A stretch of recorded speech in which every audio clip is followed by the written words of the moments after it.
Welcome to Bubbie's Kitchen, sponsored by Johnny Pomodoros. I'm Joshua Goldberg, and I'm here with Donna Perlman of Huntington Woods, Michigan. Donna, how are you? I'm great today, thank you. I'm so excited. We are making challah.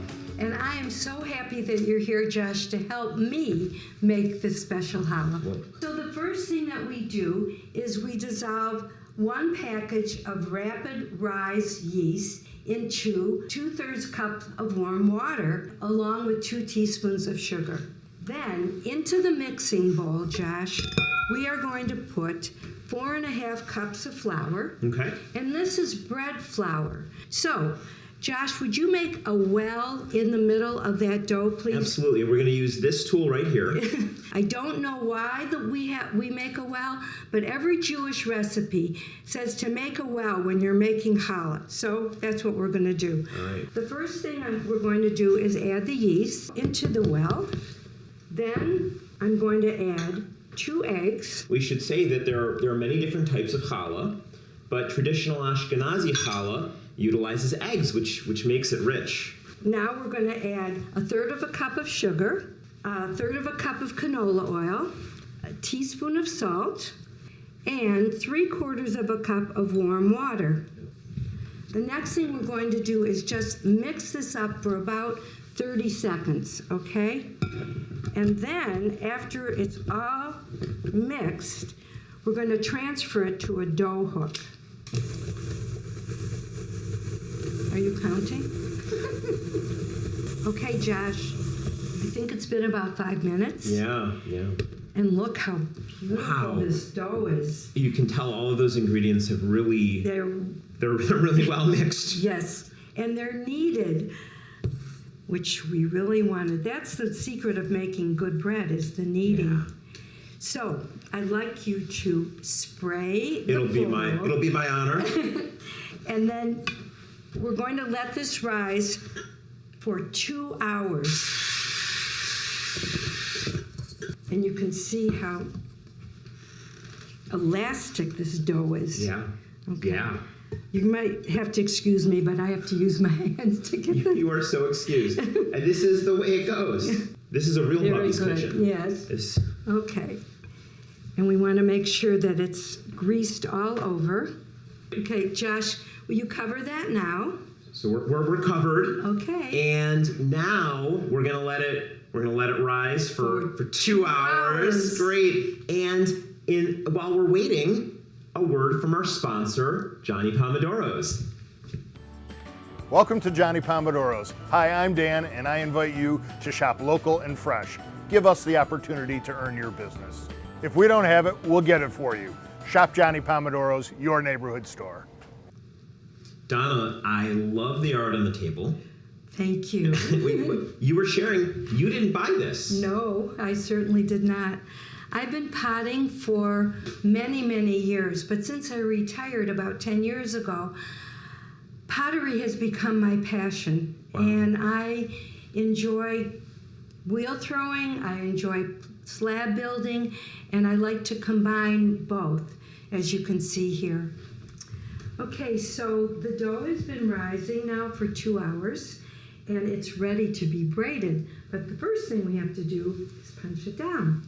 I'm going to divide the dough into 3 pieces. All right. And then I'm going to teach you how to braid. But first you need to sprinkle some flour onto the board.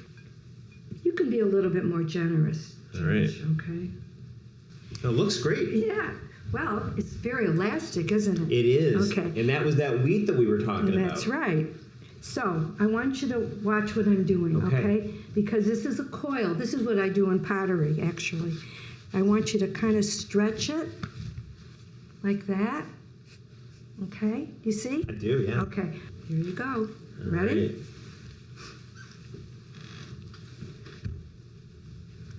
You're a fast learner, Josh. Wow. No. Now roll it like a coil. All right. Stretch it.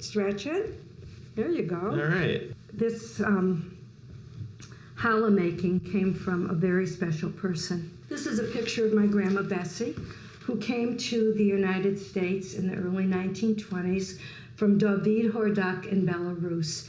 And my grandma was a great inspiration for my life, actually.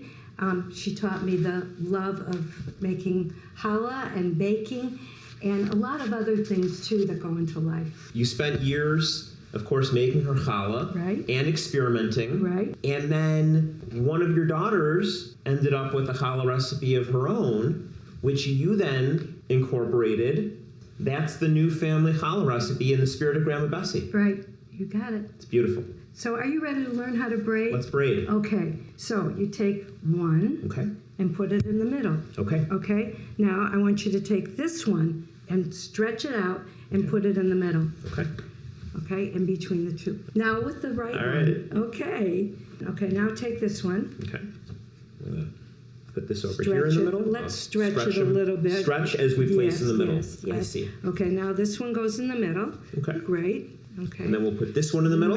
Right. And then I'm going to end it like this and tuck it underneath so it doesn't fall apart.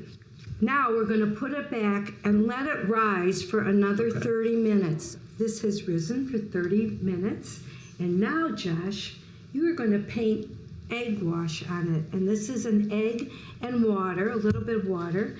And you're going to paint it like you're painting a picture. The egg looks great, and it's going to really produce this beautiful sheen. Should I go this way? Yes, Josh. Okay, so we're going to start. Don't be afraid to paint. And when Josh is finished, we're going to pop it in the oven at 325 for 35 minutes. So we're done baking. This looks beautiful. Thank you. You've got a knife? Or will you do the honors? I'll cut you a piece. Of course, you had a very big hand in this too, you know. Well, I learned from the best. Thank you. All right. Super excited, so One for thank you. and one And Don, I'm looking at this picture of Grandma Bessie, and you were telling me earlier about her mantra. She was a great inspiration to me, as I've said to you before, and this is something that I live by. Grandma always said, I always look up, I never look down. Thanks for joining us today, and be sure to check out the next Bubbie's Kitchen, always available at thejewishnews.com.